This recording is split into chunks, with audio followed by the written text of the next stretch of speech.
A moderate magnitude 4.2 earthquake occurred in the Gulf of Alaska near Calgon Island, USA, in the morning of Saturday, July 5, 2025 at 10:15 a.m. local time, GMT-8.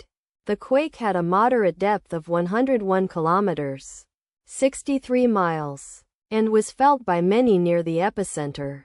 First to report, volcano discovery after 1 minute. The earthquake occurred 3 weeks after a magnitude 4.2 earthquake had hit on Friday, June 13, 2025, at 11:17 a.m. local time, America, Anchorage GMT-8, in 53 kilometers, 33 miles, distance to the west. Data source from volcano discovery. Did you feel it? Let us pray. May the earthquake that occurred not affect our brothers and sisters there. May the earthquake not happen again. And may God protect everyone. Amen.